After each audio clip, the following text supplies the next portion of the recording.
दोस्तों, मैं आपको सोहर गीत सुनाने जा रहे हैं। आपको जैसे भी लगेगा कमेंट में ज़रूर बताइएगा, अपना राय कमेंट में ज़रूर दीजिएगा पसंद आए तो।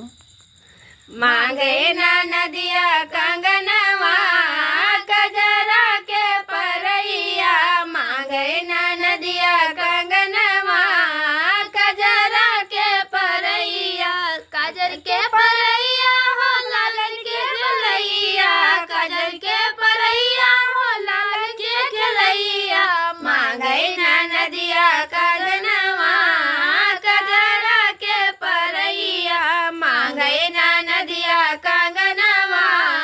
कजरा के परैया। सोना खरा सोना चाही ढारल न पनिया, सोना खरा सोना चाही ढारल न पनिया, कनवा के बाली दे नाक के न दुनिया, कनवा के बाली दे नाक के न दुनिया, बड़े भाग भैले ललनवा कजरा के परैया, बड़े भाग भैले ललनवा कजरा के परैया, मांगे ना नदिया कंगनवा कजरा के परैया, मांगे ना नदिया कंगनवा कजरा के परैया। गाँव के सखिया सब गावेली सोहर, गाँव के सखिया सब गावेली सोहर, काहे बाबूजिया अब लुटावा तुम्हारे, काहे बाबूजिया अब लुटावा तुम्हारे, लुटाई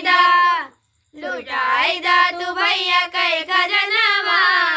कजरा के परैया, लुटाई दा तू भैया कई खजनवा कजरा के परैया, मांगे ना नदिया कंगनवा कजरा के परैया, मांगे ना नदिया कंगनवा कजरा के परैया, कहै ना नदिया चली बहनवा, कहै ना नदिया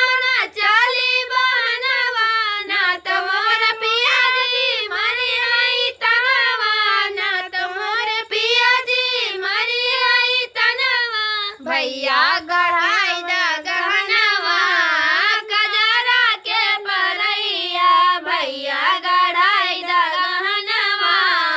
कजरा के परैया, मांगे ना नदिया कंगनवा कजरा के परैया, मांगे ना नदिया कंगनवा कजरा के परैया, कजर के पर